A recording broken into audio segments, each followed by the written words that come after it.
Hello friends, आज मैं बात करने जा रहा हूं टेक्स्ट मैसेजेस के बारे में, जिसको शॉर्ट मैसेज ही बोलते हैं और इसको खास करके शॉर्ट में लिखा जाता है ताकि टाइम की बचत हो या स्पेस अगर कम होता है उसके लिए भी ये यूज होता है। तो किस प्रकार का बहुत सारे मेथड्स है इसको लिखने के, या तो हो सकता है कॉमन होता है और एक स्पेसिफिक होता है। कॉमन कहने का मतलब सब लोग जानते हैं, जैसे मैं कहूं ना सी यू एट 7, लोग समझ जाएंगे कि यहाँ पे सी, राइट, इसको प्रोनाउंसिएशन इस प्रकार से करते हैं सी यू एट 7, राइट। तो प्रोनाउंसिएशन बेस्ड है ये। प्रोनाउंसिएशन मतलब इक्वल प्रोनाउंसिएशन वाले के साथ में हम चेंज कर सकते हैं, तो ये कॉमन है। लेकिन अगर कुछ कोड भाषा में अगर हम बात करें तो वहां पे वो कॉमन नहीं होता। जैसे 183 हो गया, आप नहीं जानते 183 का मतलब क्या होगा, ये कुछ ऐसे, राइट।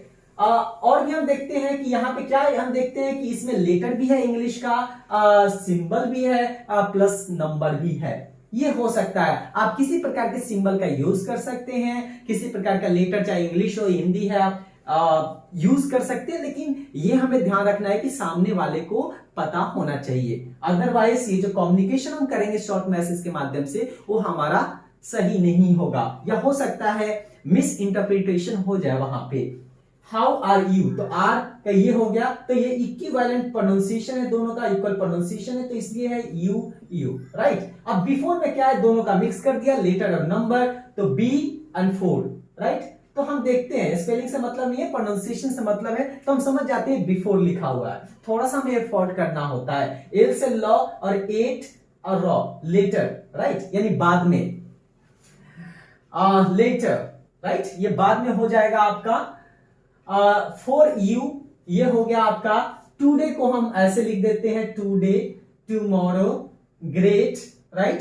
तो ये होता है लिखने है ग्रेट, एट और ग्रे, हम देखते हैं कि ग्र हो गया, राइट, और एट हो गया, तो एट ग्रेट। तो ये ऐसे करके हम बनाते हैं अब्रिविएशन। दूसरा जो तरीका होता है वो वावल्स को हटा देते हैं, राइट। आप चाहे तो कुछ वावल्स को रख सकते हैं जब ये मीनिंग क्लियर ना हो तो, नहीं तो ऐसे वावल्स को हटा दिया जाता है। जैसे टेक्स्ट लिखना चाहते हैं तो ई को हटा दिए तो ऑटोमेटिकली टी एक्स टी हो गया, इन टेक्स्ट हो गया। एग्जांपल का देख लीजिए, यहाँ पे वावल जो ई है, ए है और ई है, हटा दिए तो क्या हो गया, एक्स एम पी एल हो गया। मैसेजिंग में देख लीजिए, एम हो गया और डबल एस है तो एक ही एस रखते हैं, राइट, और ए हटा दिया वावल को, केवल हमने कॉन्सोनेंट लिया, तो ये ई ए ई ये वावल को हटा दिया, साथ में एक कॉन्सोनेंट भी हमने हटा दिया। तो अब मतलब कि आपको लगना चाहिए कि हाँ, इससे अगर मीनिंग क्लियर हो जाता है कि वो सामने वाला मैसेज पढ़ सकता है, ठीक है, वैसा हम कर लेंगे। तो इसमें फ्लेक्सिबिलिटी है और इसके लिए कोई रूल रेगुलेशंस नहीं है, बहुत कम है, लेकिन वो स्ट्रिक्टली नहीं है। केवल ये होता है कि सामने वाला इसको पढ़ करके समझ ले। अब जैसे मैं दीपक लिखना चाहूं तो हम दीपक लिखते कैसे हैं, तो D double E P A के कहिए या डी आई पी ए के कहिए, कई तरीका होता है दीपक लिखने का। तो इसमें से हम केवल कॉन्सोनेंट को लिख लेते हैं तो ऑटोमेटिकली इसका मीनिंग हमें मतलब पता चल जाएगा कि ये दीपक है। राहुल का उसी प्रकार से R H L consonant part को लेते हैं। लेकिन आराध्या को लिखना चाहते हैं तो A R A D H Y A, तो अगर आप इसको हटा देते हैं, ए को हटा दिए, तो यहाँ पे आर डी एच और वाई बचेगा, तो यहाँ पे कंफ्यूजन हो जाएगा कि कहीं ये राधे तो नहीं होगा इसका, इसलिए हम शुरू के ए को जरूर हम रखें, तो ए आर डी वाई लगा देंगे, तो इसका हम मतलब ज्यादा संभावना होता है कि हम आराध्या ही पढ़ेंगे। आप अगर ऐसे लिख दें तो ऐसे पता चल जाता है, राइट, या एच हटा दे तो इसका पता चल जाएगा कि हम इसको आराध्या पढ़ेंगे। तो इसमें क्या है कि हमने मिक्स कर दिया, पूरे वावल्स को नहीं हटाया, क्योंकि वावल्स को हटा देंगे इसका मतलब कि वर्ड जो है ना गलत तरीके से इंटरप्रीट किया जाएगा। तो ये जरूर ध्यान देना है कहां पे वावल्स को रखना है, किस वर्ड में हटाना है, क्या करना है, ये आपको पता होना चाहिए। आप अपने अनुसार से रख के देख लीजिए कि क्या ये पता चल जाएगा तो ठीक है, अदरवाइज ये सामने वाला मिस इंटरप्रीट करेगा तो उसको हटा दीजिए according to you, right. Flexibility वहां पे होती है। दूसरी चीज ये है कि इसको हम क्या बोले, इस सिंबल को ब्रिटेन में एट द रेट ऑफ बोलते हैं, लेकिन अमेरिका में केवल एट बोलते हैं, क्योंकि हमें पता होना चाहिए कि अमेरिका वाले जो है ना खास करके स्पेलिंग को वो क्या कर देते हैं, मतलब छोटा करते हैं। जैसे आपने देखा होगा कि बहुत सारे प्रोग्राम है तो प्रोग्राम को P R O G R A M लिखते हैं, लेकिन ब्रिटेन में डबल एम ई कर देते हैं, तो ये एम ई हटा दिया जाता है। ठीक है, तो उसको स्पेलिंग को सिंपल बनाना चाहते हैं अमेरिका वाले, इसलिए उसको @ न करके केवल ऐड कर देते हैं, और इसीलिए आपने देखा होगा यहाँ पे ऐड का यूज हुआ है, राइट। इंडिया में क्योंकि दोनों चलता है, या तो आप @ कहें या ऐड कहें, दोनों के दोनों सही होगा, कोई ये नहीं कर सकता कि आप गलत हैं, राइट। अगला देखिए जो कि इंपॉर्टेंट है, एग्जाम्पल का EX भी लिख सकते हैं या ऐसे भी लिख सकते हैं, क्योंकि इसमें मैंने क्या किया है कि शुरू के कुछ लेटर्स को रख लेते हैं ताकि ये पता चल जाए। आपने देखा होगा कि लिखने में हम EX का यूज करते हैं, पूरा नहीं लिखते हैं, तो जब भी हमें कुछ लिखना होता है बैलेंस को BAL लिखा जाता है, जैसे कि आपने देखा होगा जब भी आपका बैंक की तरफ से मैसेज आता है उसमें लिखा होता है अवेलेबल को ABL लिखा होता है, तो ABL में क्या है, शुरू के AB को ले लिया और फिर बीच में L को ले लिया, क्योंकि L दो है, तो हमें इससे पता चल जाता है कि इसका मतलब अवेलेबल हो गया। तो जहां पे स्ट्रेस दिया जाता है या जिस लेटर से पहचान हो जाए उसको हम लिख लेते हैं, जैसे लास्ट वाले लॉ साउंड को लिख लिया गया है। तो कई बार क्या होता है कि एब्रिविएशन जब बनाया जाता है तो शुरू के और लास्ट के या तो साउंड का ले लेते हैं या लेटर को ले लेते हैं, लेटर के हिसाब से हम उसको लिख देते हैं ताकि हमें पहचान हो जाए। कुछ ऐसे होता है कि शुरू के कुछ लेटर्स को ले लेते हैं, जैसे RIP rest in peace, right, इसको शुरू के हमने लिख लिया, रेस्ट इन पीस ऑलरेडी ये छोटा वर्ड है, मतलब छोटा एक फ्रेज है, राइट, इसको भी छोटा करने के लिए RIP लिख दिया जाता है।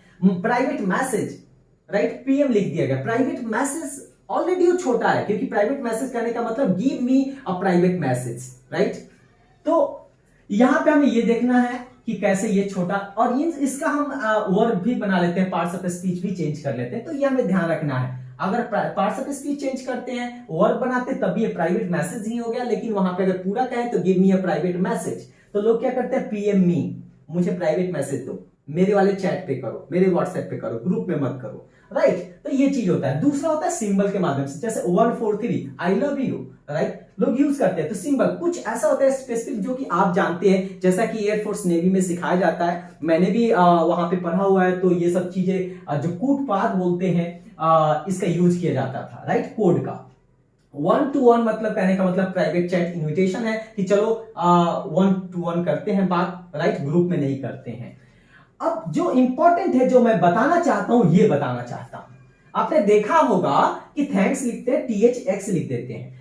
ट्रांजैक्शन जो बैंक की तरफ से मैसेज आता है TXN होता है। क्यों होता है TXN? X कहां से आया? X तो कहीं है ही नहीं इसमें। तो होता क्या है ना कि साउंड को भी ले लिया जाता है। जैसे मैं आपको बताता हूं, ध्यान से सुनिए कि थैंक्स, जैसे हम बॉक्स को देखते हैं, बॉक्स X का जो प्रोनाउंसिएशन है कॉस है, कस, क्योंकि X के कई प्रोनाउंसिएशन होता है, कस या कश या ज भी होता है, कई प्रोनाउंसिएशन होते हैं। तो यहां पे देखते हैं कस। अब यहां पे थैंक्स, यहां पे भी कस आया, तो इसकी जगह पे X कर दिया क्या, शुरू के TH ले लिया और लास्ट के X ले लिया और ये बन गया थैंक्स। दूसरा है ट्रांजैक्शन। ट्रांजैक्शन में भी आपका सेम है, इसका मैंने IPA में लिखा हुआ है, इंटरनेशनल फोनेटिक अल्फाबेट में मैंने लिखा हुआ है, ये पढ़ाया जाता है। फोनोलॉजी में भी आपने इंग्लिश के डिक्शनरी में भी देखा होगा, जो प्रोनाउंसिएशन होता है इसी सिंबल के द्वारा दिखाया जाता है। ट्रांजैक्शन, ट्रांजैक्शन, तो यहां पे देखते हैं कि T हो गया, राइट, और यहां पे कौशल के लिए हमने X ले लिया, क्योंकि X का प्रोनाउंसिएशन जो होता है कश भी होता है, जैसे कि नॉक्शस, नॉक्शस, तो यहां पे कौश प्रोनाउंसिएशन हो गया, जिसको IPA में हम ऐसे लिखते हैं।